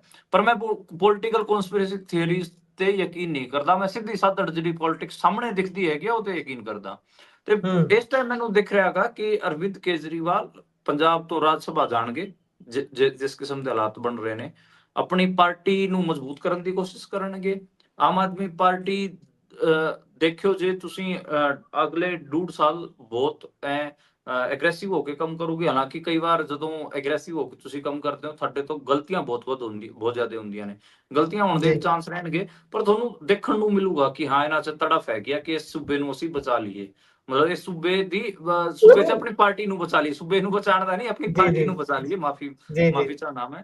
ਤੇ ਇਹ ਜੀ ਆਪਾਂ ਜੀ ਨੂੰ ਦੇਖਣ ਨੂੰ ਮਿਲੂਗਾ। ਮਤਲਬ ਇਹਨੂੰ ਆਪਾਂ ਓਬਜੈਕਟਿਵਲੀ ਵੀ ਇਹਦੇ ਤੇ ਗੱਲ ਕਰ ਸਕਦੇ ਹਾਂ। ਇਹ ਤਾਂ ਮਤਲਬ ਤੁਸੀਂ ਐਂਟੀ ਆਮ ਆਦਮੀ ਪਾਰਟੀ ਤਾਂ ਆਪਾਂ ਲਗਾਤਾਰ ਬੋਲਦੇ ਹੀ ਹਾਂ ਕਿ ਜਿਹੜੇ ਉਹਨਾਂ ਦੇ ਮਾੜੇ ਕੰਮ, ਪਰ ਇਹਨਾਂ ਦਾ ਓਬਜੈਕਟਿਵ ਵਿਸ਼ਲੇਸ਼ਣ ਵੀ ਕਰ ਸਕਦੇ ਹੈਗੇ ਆ ਇਸ ਚੀਜ਼ ਦਾ ਕਿ ਉਹ ਕਿੰਨਾ ਸਫਲ ਹੋ ਰਿਹਾ। ਮੈਨੂੰ ਜਿਹੜਾ ਹਜੇ ਤੱਕ ਲੱਗ ਰਿਹਾ ਹੈਗਾ ਕਿ ਉਹ ਬਹੁਤ ਸਾਰੀਆਂ ਚੀਜ਼ਾਂ ਤੇ ਵਿਫਲ ਹੋਏ ਨੇ, ਸਫਲ ਨਹੀਂ ਹੋਏ। ਆਮ ਆਦਮੀ ਪਾਰਟੀ ਦਾ ਵੱਡੇ ਲੈਵਲ ਤੇ ਫੇਲਿਅਰ ਰਿਹਾ ਗਿਆ। ਇਹ ਹਜੇ ਤੱਕ ਮੇਰਾ 3 ਸਾਲ ਦਾ ਆਬਜ਼ਰਵੇਸ਼ਨ ਹੈਗਾ।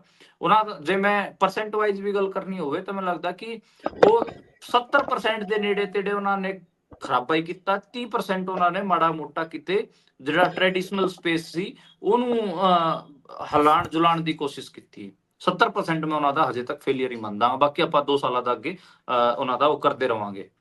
ਜੀ, ਸੋ ਕੇਜਰੀਵਾਲ ਸਾਹਿਬ ਹੁਣ ਪੂਰੇ ਤਰੀਕੇ ਦੇ ਨਾਲ ਫਰੰਟ ਫੁੱਟ ਤੇ ਖੇਡਣਗੇ। ਦੇਖਦੇ ਆ ਪੰਜਾਬ ਦੇ ਵਿੱਚ ਕੀ ਕੁਝ ਕਰਦੇ ਨੇ। ਪਰ ਇਸ ਸਾਰੇ ਦੇ ਵਿਚਾਲੇ ਜੋ ਮੇਰਾ ਖਦਸ਼ਾ ਹੈ ਉਹ ਇਹ ਕਹਿੰਦਾ ਹੈ ਕਿ ਆਉਣ ਵਾਲੇ 2 ਸਾਲਾਂ ਦੇ ਵਿੱਚ ਪੰਜਾਬ ਦੀ ਵਿੱਤੀ ਹਾਲਤ ਨੂੰ ਸੁਧਾਰਨ ਬਾਰੇ ਜਾਂ ਇਸ ਦੇ ਵਿੱਚ ਖਜ਼ਾਨੇ 'ਚ ਕੀ ਕੁਝ ਪਿਆ ਹੈ ਤੇ ਅਸੀਂ ਕੀ ਕੁਝ ਨੁਕਸਾਨ ਕਰਾਂਗੇ, ਇਹ ਨਹੀਂ ਸੋਚਿਆ ਜਾਣਾ। ਸਿਰਫ ਤੇ ਸਿਰਫ ਫੈਸਲੇ ਆਉਣ ਵਾਲੀਆਂ ਚੋਣਾਂ ਨੂੰ ਲੈ ਕੇ ਹੀ ਹੋਣਗੇ ਕਿ ਆ ਵੀ ਦੇ ਦਿੰਨੇ ਆ, ਉਹ ਵੀ ਦੇ ਦਿੰਨੇ ਆ, ਤਾਂ ਕਿ ਪੰਜਾਬ ਦੇ ਵਿੱਚ ਲੋਕ ਸਾਨੂੰ ਮੁੜ ਤੋਂ ਚੁਣ ਦੇਣ, ਲੋਕ ਸਾਨੂੰ ਫਿਰ ਵੋਟਾਂ ਪਾ ਦੇਣ ਤੇ ਅਸੀਂ ਫਿਰ 5 ਸਾਲ ਇਸੇ ਤਰ੍ਹਾਂ ਦੇ ਨਾਲ ਚੰਮਦੀਆਂ ਚਲਾਉਂਦੇ ਰਹੀਏ। ਸੋ ਅੱਗੇ ਚਲੀਏ ਜੀ। ਈਡੀ ਨੇ ਕਹਿੰਦੇ ਤਿਆਰ ਕਰ ਲਈ ਹੈ ਫਰਜ਼ੀ ਏਜੰਟਾਂ ਦੀ ਲਿਸਟ, ਜਿਹੜੇ ਕਿ ਖਾਸ ਤੌਰ ਤੇ ਪੰਜਾਬ ਤੇ ਹਰਿਆਣਾ ਨਾਲ ਸੰਬੰਧ ਰੱਖਦੇ ਨੇ। ਅਮਰੀਕਾ ਤੋਂ ਲਗਾਤਾਰ ਡਿਪੋਰਟ ਹੋਏ ਨੌਜਵਾਨਾਂ ਦੇ ਜਹਾਜ਼ ਆਏ ਤੇ ਇਸ ਸਾਰੇ ਦੇ ਵਿੱਚ ਕਹਿੰਦੇ ਪੰਚ ਸਰਪੰਚ ਵੀ ਕਈ ਰਗੜੇ ਜਾਣਗੇ। ਕੀ ਹੈ ਜੀ ਪੂਰੀ ਖਬਰ? ਦੇਖੋ, ਹਜੇ ਤਾਂ ਈਡੀ ਵੱਲੋਂ ਇਹ ਖਬਰ ਲਗਾਤਾਰ ਸਾਡੇ ਵਰਗੇ ਪੱਤਰਕਾਰਾਂ ਨੂੰ ਦੱਸੀ ਜਾ ਰਹੀ ਹੈ ਕਿ ਜੀ ਦੇਖੋ ਜੀ ਅਸੀਂ ਕਾਰਵਾਈ ਕਰ ਰਹੇ ਹਾਂ, ਅਸੀਂ ਫਰਜ਼ੀ ਏਜੰਟਾਂ ਦੀ ਲਿਸਟ ਤਿਆਰ ਕਰ ਰਹੇ ਹਾਂ। ਤੇ ਜਿਹੜੇ ਪੁਲਿਸ ਦੇ ਪੀਆਰ ਕਰਨ ਵਾਲੇ ਲੋਕ ਹੁੰਦੇ, ਪੁਲਿਸ ਦੇ ਪੀਆਰ ਵਾਲੇ, ਉਹ ਲੋਕ ਵੀ ਸਾਨੂੰ ਫੋਨ ਕਰ ਕਰਕੇ ਕਹਿ ਰਹੇ ਨੇ ਕਿ ਤੁਸੀਂ ਇਹਨਾਂ ਚੀਜ਼ਾਂ ਤੇ ਸਟੋਰੀਆਂ ਕਰੋ। ਤੇ ਅਸੀਂ ਤਾਂ ਮਤਲਬ ਪੀਆਰ ਸਟੋਰੀਜ਼ ਨੂੰ ਹੱਥ ਨਹੀਂ ਲਾਉਂਦੇ। ਪਰ ਇੱਕ ਹਿਲਜੁਲ ਤਾਂ ਦਿਖ ਰਹੀ ਹੈ ਗਰਾਊਂਡ 'ਚ, ਜਿੱਥੇ ਇਹ ਸਮਝ ਆ ਰਿਹਾ ਹੈਗਾ ਕਿ ਕੁਝ ਲੋਕਾਂ ਨੂੰ ਰਾਉਂਡ ਅਪ ਕਰਨ ਦੀ ਕੋਸ਼ਿਸ਼ ਹੈ ਇਹਨਾਂ ਦੀ। ਮੈਂ ਤਾਂ ਦੇਖੋ ਉਦੋਂ ਜ਼ਰੂਰ ਅਸੀਂ ਸਟੋਰੀ ਕਰਾਂਗੇ ਕੋਈ, ਜਦੋਂ ਇਹ ਜਿਹੜੇ ਸਾਰੀ ਏਜੰਸੀਆਂ ਨੇ ਜਾਂ ਪੁਲਿਸ ਵਾਲੇ ਨੇ ਇਹ ਏਜੰਟਾਂ ਤੋਂ ਇਹਨਾਂ ਬੱਚਿਆਂ ਦਾ, ਜਿਹੜੇ ਅਮਰੀਕਾ ਤੋਂ ਡਿਪੋਰਟ ਹੋਏ ਨੇ, ਇਹਨਾਂ ਦਾ ਘੱਟੋ ਘੱਟ 70-80% ਪੈਸਾ ਵਾਪਸ ਕਰਾ ਦੇਣਗੇ। ਉਦੋਂ ਤਾਂ ਇਹਨਾਂ ਦੀ ਅਸੀਂ ਸਭ ਸਟੋਰੀ ਕਰ ਦਾਂਗੇ। ਉਸ ਤੋਂ ਪਹਿਲਾਂ ਤਾਂ ਮੈਨੂੰ ਲੱਗਦਾ ਹੈ ਕਿ ਇਸ ਖਬਰ ਤੇ ਕੋਈ ਐਡੀ ਗੱਲ ਕਰਨ ਦੀ ਲੋੜ ਨਹੀਂ ਹੈ। ਜੇ ਹੁਣ ਆਪਾਂ ਬਿਨਾਂ ਹੀ ਕੁਝ ਕੀਤੇ ਇਹਨਾਂ ਦੇ, ਜੇ ਆਪਾਂ ਇਸ ਖਬਰ ਤੇ ਗੱਲ ਕਰਾਂਗੇ, ਦੇਖੋ ਜੀ ਬਹੁਤ ਵਧੀਆ ਹੋ ਰਿਹਾ, ਬਹੁਤ ਕੁਝ ਹੋ ਰਿਹਾ ਹੈ, ਤੇ ਅੱਗੇ ਨਿਕਲੇ ਕੁਛ ਨਾ, ਫਿਰ ਤਾਂ ਆਪਾਂ ਉਹਨਾਂ ਦਾ ਪੀਆਰ ਕਰ ਰਹੇ ਹਾਂ, ਉਹਨਾਂ ਦਾ ਮਾਊਥ ਪੀਸ ਬਣ ਗਏ ਹੈਗੇ ਆ। ਪਹਿਲਾਂ ਉਹਨਾਂ ਦੀ ਕਾਰਵਾਈ ਦਾ ਰਿਜ਼ਲਟ ਆਣ ਦਿਓ, ਉਸ ਤੋਂ ਬਾਅਦ ਆਪਾਂ ਦੇਖਦੇ ਹਾਂ ਇਸ ਤੇ ਕੀ ਬਣਦਾ ਹੈਗਾ। ਈਡੀ ਵੱਲੋਂ ਲਗਾਤਾਰ ਇਹ ਕਿਹਾ ਜਾ ਰਿਹਾ ਹੈਗਾ ਕਿ ਅਸੀਂ ਟਰੈਵਲ ਏਜੰਟ ਜਿਹੜੇ ਫਰਜ਼ੀ ਹੈਗੇ ਉਹਨਾਂ ਦੀ ਇੱਕ ਲਿਸਟ ਤਿਆਰ ਕੀਤੀ ਹੋਈ ਹੈ। ਅਸੀਂ ਤਕਰੀਬਨ 28 ਜਿਹੜੇ ਜ਼ਿਲ੍ਹੇ ਨੇ ਹਰਿਆਣਾ ਦੇ, ਪੰਜਾਬ ਦੇ, ਉੱਥੋਂ ਲੋਕਾਂ ਨੂੰ ਰਾਉਂਡ ਅਪ ਕੀਤਾ ਹੋਇਆਗਾ। ਅਸੀਂ ਲਿਸਟਾਂ ਬਣਾਈਆਂ ਹੋਈਆਂ ਨੇ, ਜਿਹੜੇ ਗਾਰੰਟਰ ਸੀਗੇ ਉਹਨਾਂ ਦੇ ਵੀ ਕੈਸ਼ ਟ੍ਰਾਂਜੈਕਸ਼ਨ ਕਿਵੇਂ ਹੋਈਆਂ ਨੇ, ਜਾਂ ਫਿਰ ਖਾਤਿਆਂ 'ਚ ਕਿਵੇਂ, ਉਹ ਖਾਤੇ ਵੀ ਅਸੀਂ ਲੱਭੇ ਹੋਏ ਨੇ, ਕੈਸ਼ ਟ੍ਰਾਂਸਫਰਾਂ ਵੀ ਕਈ ਸਾਰੀ ਫੜੀਆਂ ਹੋਈਆਂ ਨੇ। ਇਸ ਕਿਸਮ ਦੀ ਗੱਲਾਂ ਈਡੀ ਵਾਲੇ ਲਗਾਤਾਰ ਕਰ ਰਹੇ ਨੇ। ਪਰ ਮੈਨੂੰ ਲੱਗਦਾ ਕਿ ਜਦੋਂ ਤੱਕ ਜਿਹੜਾ ਮੈਂ ਤਾਂ ਐਕਸ਼ਨ ਉਦੋਂ ਮੰਨਦਾਗਾ ਜਦੋਂ ਤੱਕ ਰਿਕਵਰੀ ਨਾ ਹੋ ਜਾਵੇ। ਇਹਨਾਂ ਬੱਚਿਆਂ ਦੀ 60-70-80% ਤੱਕ ਜੇ ਰਿਕਵਰੀ ਕਰਾ ਦੇਣਗੇ ਈਡੀ ਵਾਲੇ ਜਾਂ ਪੁਲਿਸ ਵਾਲੇ, ਉਦੋਂ ਆਪਾਂ ਜ਼ਰੂਰ ਇਸ ਖਬਰ ਤੇ ਗੱਲ ਕਰਾਂਗੇ। ਉਸ ਤੋਂ ਪਹਿਲਾਂ ਤਾਂ ਮੈਂ ਇਹਨੂੰ ਇੱਕ ਪੀਆਰ ਐਕਸਰਸਾਈਜ਼ ਹੀ ਮੰਨਾਂਗਾ ਕਿ ਸਰਕਾਰ ਜਾਂ ਈਡੀ ਜਾਂ ਫਿਰ ਪੁਲਿਸ ਇਹ ਦਿਖਾਉਣ ਦੀ ਕੋਸ਼ਿਸ਼ ਕਰੀਏ, ਦੇਖੋ ਅਸੀਂ ਆਪਣੇ ਲੋਕਾਂ ਵਾਸਤੇ ਕੁਝ ਕਰ ਰਹੇ।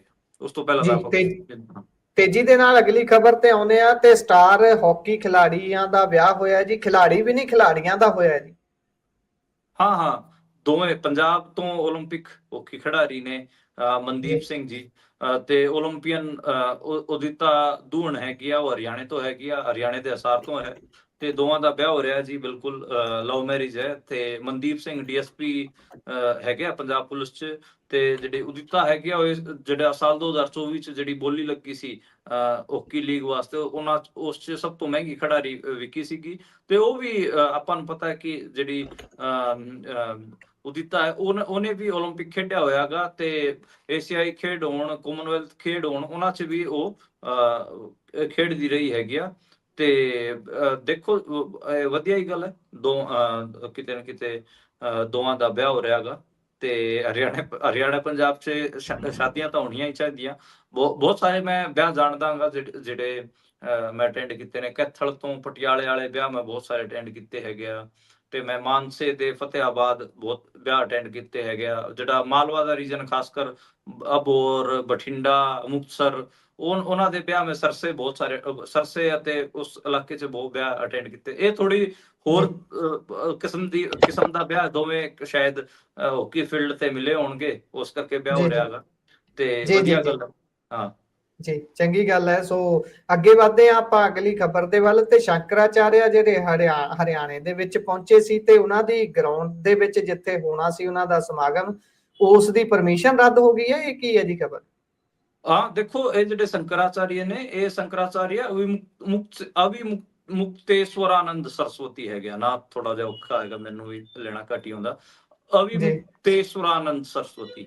ਤੇ ਇਹ ਜਿਹੜੇ ਸ਼ੰਕਰਾਚਾਰਿਆ ਨੇ, ਉਹ ਵਾਲੇ ਸ਼ੰਕਰਾਚਾਰਿਆ ਨੇ ਜਿਹੜੇ ਲਗਾਤਾਰ ਨਰਿੰਦਰ ਮੋਦੀ ਨੂੰ ਕ੍ਰਿਟੀਸਾਈਜ਼ ਕਰਦੇ ਨੇ। ਇਹਨਾਂ ਨੇ ਨਰਿੰਦਰ ਮੋਦੀ ਦਾ ਵਾਰਾਣਸੀ ਦੇ ਵਿੱਚ ਜਿਹੜਾ ਪੂਰਾ ਇਹਨਾਂ ਨੇ ਪ੍ਰੋਜੈਕਟ ਚਲਾਇਆ ਸੀਗਾ, ਗਿਆਨ ਵਿਆਪੀ ਮਸਜਿਦ ਦੇ ਉਲਟ, ਉਸ ਤੇ ਵੀ ਇਹਨੇ ਵਿਰੋਧ ਕੀਤਾ ਸੀਗਾ। ਤੇ ਇਹਨੇ ਜਿਹੜਾ ਆਪਾਂ ਕੁੰਭ ਦੇ ਵਿੱਚ ਵੀ ਵਿਰੋਧ ਕੀਤਾ। ਰਾਮ ਮੰਦਿਰ ਦੀ ਜਿਹੜੀ ਪ੍ਰਾਣ ਪ੍ਰਤਿਸ਼ਠਾ ਕਰਾਈ ਗਈ, ਉਹਦੇ ਵਿੱਚ ਵੀ ਨਰਿੰਦਰ ਮੋਦੀ ਦਾ ਵਿਰੋਧ ਇਸ ਨੇ ਕੀਤਾ ਸੀਗਾ। ਇਸੇ ਕਰਕੇ ਸ਼ਾਇਦ ਇਹਦਾ ਜਿਹੜਾ ਇਹ ਸਮਾਗਮ ਕਰ ਰਿਹਾ ਸੀਗਾ, ਇਹਦੀ ਪਰਮਿਸ਼ਨ ਕੈਂਸਲ ਕੀਤੀ ਗਈ ਹੈਗੀ ਆ। ਹੁਣ ਮੈਨੂੰ ਖਬਰ ਲੱਗ ਰਹੀ ਹੈ ਕਿ ਜਿਹੜੇ ਭਲਵਾਨ ਨੇ ਹਰਿਆਣੇ ਦੇ, ਬਜਰੰਗ ਪੂਨੀਆ, ਉਹਨਾਂ ਨੇ ਕੱਲ ਜੀ ਆਪਣੇ ਘਰੇ ਆਪਣੇ ਰੈਜ਼ੀਡੈਂਸ ਤੇ ਉਹ ਰੱਖਿਆਗਾ ਜੀ ਇਹਨਾਂ ਦਾ ਸਮਾਗਮ। ਤੇ ਹਾਂ, ਕੈਂਸਲ ਹੋਣ ਤੋਂ ਬਾਅਦ ਬਜਰੰਗ ਪੂਨੀਆ ਨੇ ਕਿਹਾ ਕਿ ਕੋਈ ਨਹੀਂ, ਤੁਸੀਂ ਪਬਲਿਕ ਪਲੇਸ ਤੇ ਤੁਹਾਨੂੰ ਨਹੀਂ ਕਰਨ ਦੇ ਰਹੇ, ਅਸੀਂ ਆਪਣੇ ਘਰ ਕਰਾਵਾਂਗੇ। ਤੇ ਉਹ ਕਾਂਗਰਸ 'ਚ ਸ਼ਾਮਿਲ ਨੇ ਤੇ ਬਜਰੰਗ ਪੂਨੀਆ ਉਹਨਾਂ ਦੇ ਪਹਿਲਵਾਨ ਦੇ ਘਰ ਕੱਲ ਇਹਨਾਂ ਦਾ ਸਮਾਗਮ ਹੋਣਾ ਹੈ ਜੀ। ਉਹੀ ਮੈਂ ਸੋਚੀ ਜਾਂਦਾ ਸੀ ਕਿ ਇਸ ਤਰੀਕੇ ਦੇ ਨਾਲ ਸ਼ੰਕਰਾਚਾਰਿਆ ਜੀ ਦਾ ਜਦੋਂ ਮੈਂ ਦੇਖਦਾ, ਲਿਖਿਆ ਸ਼ੰਕਰਾਚਾਰਿਆ ਤੇ ਅੱਗੇ ਲਿਖਿਆ ਵੀ ਇਹਨਾਂ ਨੂੰ ਪਰਮਿਸ਼ਨ ਨਹੀਂ ਦਿੱਤੀ, ਤਾਂ ਹੈਰਾਨੀ ਹੁੰਦੀ ਹੈ ਬੰਦੇ ਨੂੰ ਕਿ ਇਹ ਤਾਂ ਇਹ ਸਾਰੀਆਂ ਚੀਜ਼ਾਂ ਨੂੰ ਬਹੁਤ ਪ੍ਰਚਾਰਦੇ ਨੇ, ਹਿੰਦੂ ਧਰਮ ਨੂੰ ਅੱਗੇ ਲਿਜਾਣ ਦੇ ਲਈ ਇਹ ਚੀਜ਼ਾਂ ਸਾਰੀਆਂ ਕਰਦੇ ਨੇ, ਹੋਣੀਆਂ ਵੀ ਚਾਹੀਦੀਆਂ ਨੇ। ਇਹ ਹਿੰਦੂ ਪ੍ਰੈਕਟਿਸ ਜਿਹੜੀ ਸਹੀ ਢੰਗ ਨਾਲ ਹੁੰਦੀ ਹੈ, ਉਸ ਦੀ ਸਾਰਿਆਂ ਨੂੰ ਆਜ਼ਾਦੀ ਹੈ, ਕੋਈ ਵੀ ਆਪਣੇ ਧਰਮ ਨੂੰ ਪੂਜ ਸਕਦਾ ਹੈ। ਪਰ ਤੁਸੀਂ ਜਦੋਂ ਇਹ ਗੱਲ ਖੋਲ ਕੇ ਦੱਸੀ ਹੈ ਤੇ ਸਮਝ ਆਉਂਦੀ ਹੈ ਕਿ ਕੀ ਕਾਰਨ ਰਹੇ ਹੋਣਗੇ। ਅਕਸਰ ਉਹਨਾਂ ਨੂੰ ਦੇਖਦੇ ਆ ਕਿ ਉਹ ਖੁੱਲ ਕੇ ਬੇਬਾਕੀ ਦੇ ਨਾਲ ਸਾਰੀਆਂ ਗੱਲਾਂ ਦਾ ਜ਼ਿਕਰ ਕਰਦੇ ਨੇ ਕਿ ਕਿਵੇਂ ਰਾਮ ਮੰਦਿਰ ਇਨਕੰਪਲੀਟ ਹੀ ਹੈ, ਤੇ ਉਸ ਦਾ ਉਦਘਾਟਨ ਕਰਨ ਦੀ ਜਦੋਂ ਗੱਲ ਆਉਂਦੀ ਹੈ ਤਾਂ ਇਹਨਾਂ ਨੇ ਖੁੱਲ ਕੇ ਇੰਟਰਵਿਊਜ਼ ਵੀ ਦਿੱਤੀਆਂ, ਗੱਲ ਕੀਤੀ ਇਸ ਤੇ ਕਿ ਇਹ ਗਲਤ ਹੈ, ਅਸੀਂ ਉੱਥੇ ਨਹੀਂ ਜਾਵਾਂਗੇ। ਸੋ ਪ੍ਰੋਗਰਾਮ ਦਾ ਸਮਾਂ ਇੱਥੇ ਹੀ ਸਮਾਪਤ ਹੁੰਦਾ ਹੈ ਜੀ। ਤੁਸੀਂ ਚਾਨਣਾ ਪਾਇਆ ਸਾਰੀਆਂ ਖਬਰਾਂ ਦੇ ਉੱਪਰ ਤੇ ਜੁੜੇ, ਬਹੁਤ ਬਹੁਤ ਧੰਨਵਾਦ ਜੀ। ਸਤਿ ਸ੍ਰੀ ਅਕਾਲ। ਸਤਿ ਸ੍ਰੀ ਅਕਾਲ ਜੀ, ਧੰਨਵਾਦ। ਸੋ ਇਹ ਸਨ ਸਾਡੇ ਨਾਲ ਮਨਦੀਪ ਪੁਨੀਆ ਜੀ, ਜਿਨ੍ਹਾਂ ਨੇ ਪ੍ਰੋਗਰਾਮ ਦੇ ਵਿੱਚ ਜੁੜ ਕੇ ਵੱਖ-ਵੱਖ ਖਬਰਾਂ ਦੇ ਉੱਪਰ ਚਾਨਣਾ ਪਾਇਆ, ਤੁਹਾਡੇ ਨਾਲ ਜਾਣਕਾਰੀਆਂ ਸਾਂਝੀਆਂ ਕੀਤੀਆਂ ਨੇ। ਪ੍ਰੋਗਰਾਮ ਤੁਹਾਨੂੰ ਕਿਹੋ ਜਿਹਾ ਲੱਗਿਆ? ਤੁਸੀਂ ਆਪਣੇ ਵਿਚਾਰ, ਰਾਏ, ਟਿੱਪਣੀਆਂ ਸਾਡੇ ਨਾਲ ਪੰਜਾਬੀ ਰੇਡੀਓ ਤੇ ਪੰਜਾਬੀ ਟੀਵੀ USA ਦੇ ਜ਼ਰੀਏ ਸਾਂਝੀਆਂ ਕਰ ਸਕਦੇ ਹੋ। ਪ੍ਰੋਗਰਾਮਾਂ ਦੀ ਲਗਾਤਾਰਤਾ ਇਸੇ ਤਰ੍ਹਾਂ ਬਰਕਰਾਰ ਰਹੇਗੀ। ਮੈਨੂੰ ਦਿਓ ਇਜਾਜ਼ਤ। ਧੰਨਵਾਦ। ਸਤਿ ਸ਼੍ਰੀ ਅਕਾਲ।